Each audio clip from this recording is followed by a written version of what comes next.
Okay, so these energies that we're in right now, they're kind of weird. They are definitely affecting people. There are a lot of people getting upper respiratory. I'm going to talk to you about some of the ways to avoid that and keep yourself healthy.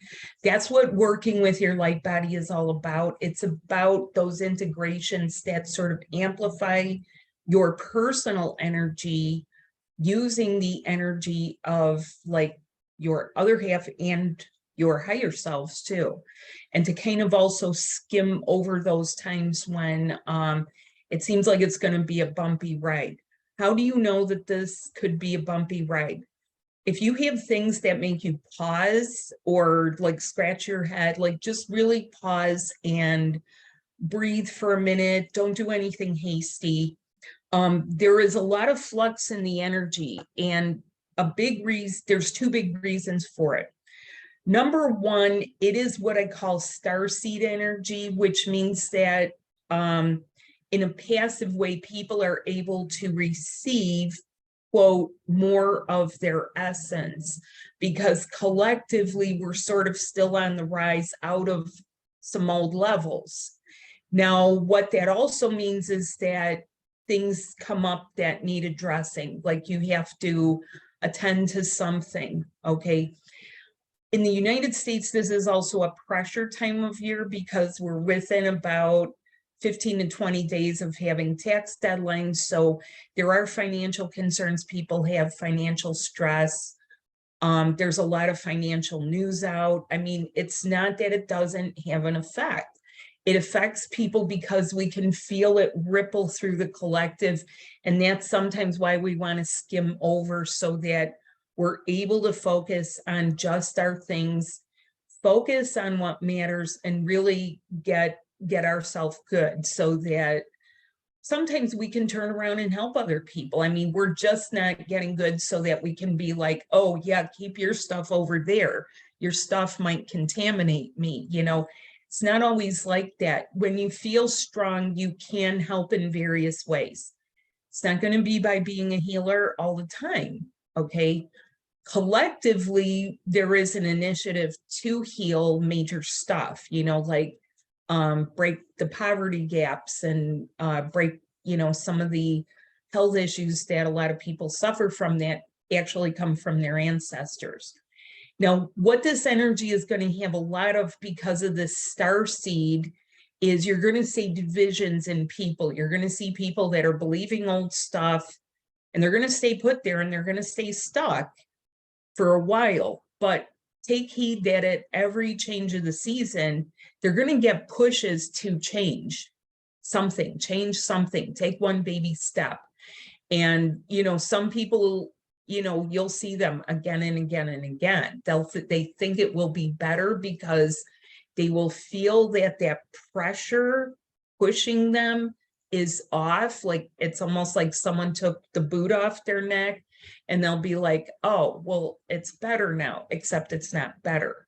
That's still karmic living. We still have like aspects of karmic living, even as we're ascending, we get affected somehow. What are karmic living examples? That could be things like living with the same old person, even when you know you should find something else and your mind has rationale. There's a weird thing that happens with the mind. And this is why our focus is in the upper body for this class. There's a weird thing that happens with the mind. It can rationalize almost everything. Why? It's actually one of our defense mechanisms. We can find reasons to do something that normally we wouldn't and sort of override what our heart is telling us. We can find reason to rationalize something that doesn't quite make sense. That's all very fourth dimensional and it's dualistic. If this, then that. That's duality. If this happens, we know the outcome, right? It's almost like the law of physics, you know, for every action, there's an equal and opposite reaction. So we're moving into a level where we don't have those same reactions and we don't get ourselves, you know, like worked up. We can actually we're an open channel so we can get guidance of what would really be sensible, even if it's you know, something that we call rationale. Is it sensible? Okay. And, you know, people have rationales for things like, where else would I live, or how else will I make money, or what will I do if, you know, and it is good to have a concern for oneself. That is a part of our survival, and that is a necessary thing on this planet.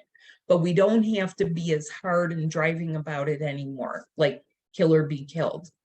We can be on the lighter side of that, have concern for ourselves and concern for others without them pulling us down. So that's a big part of this starseed energy, is seeing, you know, what are you receiving? What changes are on the horizon for you? Are they positive? If they're not, if it's the same old, what would you like? And we're going to talk about it. The other thing is, when it comes to starseed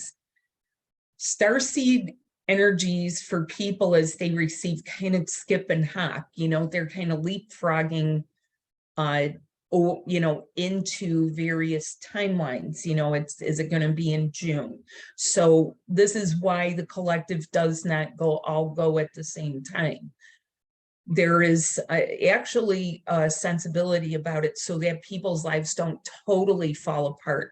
Something can change, something can fall apart, something can alter. Like, for example, you may feel that a friendship or a family relationship is kind of on the rocks, okay? Or you can see another family member is going through something. The going through something is what we're very familiar with. Now, the next aspect of this energy is a walk away energy. Now, here's the kicker. It is passive, meaning your own higher self will have you walk away by literally moving you along, not seeing something, closing the door behind you. You can feel a sensation of doors closing behind you. You can feel that you're just totally done with something, or you're done with some aspect of it, where it somehow feels like something broke inside you and you're like, you know what, I just can't do that anymore. I don't have it in me. Something broke. That happened for me with actually all the snowstorms here in Chicago. We had one winter where it was snowstorm after snowstorm, and I was doing all the shoveling, and it was with a shovel. And at some point, something in me was like, you're done. You can't live here until you die. You're going to have to move to a different area at some point. And I was like, who is saying this? But I could feel it. I could feel it, because I was saying to myself, yeah, that makes sense, because yeah, I'm not going to be able to do this. I don't care how many snowplow services there are. I can't do this. And it's still on the horizon for me, but the decision was made. And that's what you'll know in your heart. So when we say, like, know your truth, those are the kind of things. The decision is made. The die is cast. In other words, you've thrown it and it lands as it lands. And you have to go from that point. So this is very much like a walk away from the bad relationships, walk away. Now, I never recommend that people do it in a huff or hastily.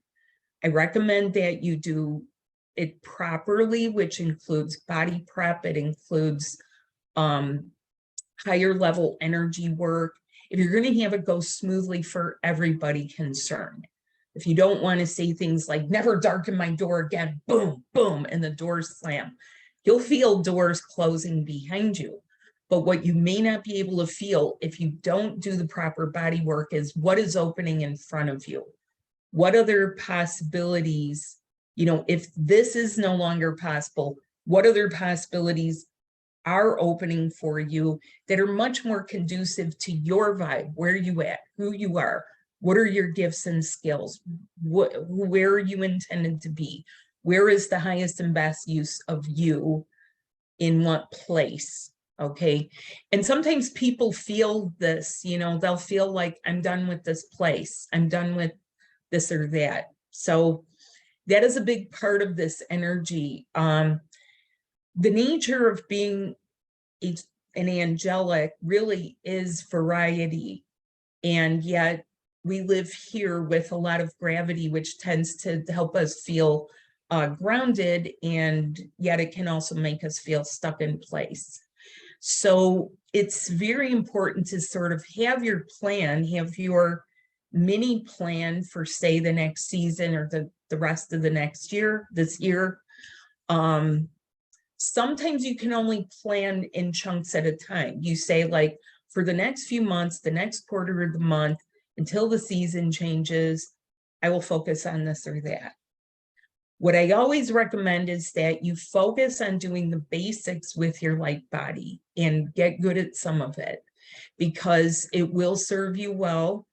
It will always come to your rescue. It will always be there as, how can you get to the next step? Okay, that is the paradox. That is actually almost a spiritual axiom, that if you return to your basics and you focus on, you know, doing some of those things, your necessities, the things that maybe you're learning them as new now, but you're going to get it under your belt and really get good at it, that it will serve you well in the future. Breathwork. We always need to breathe.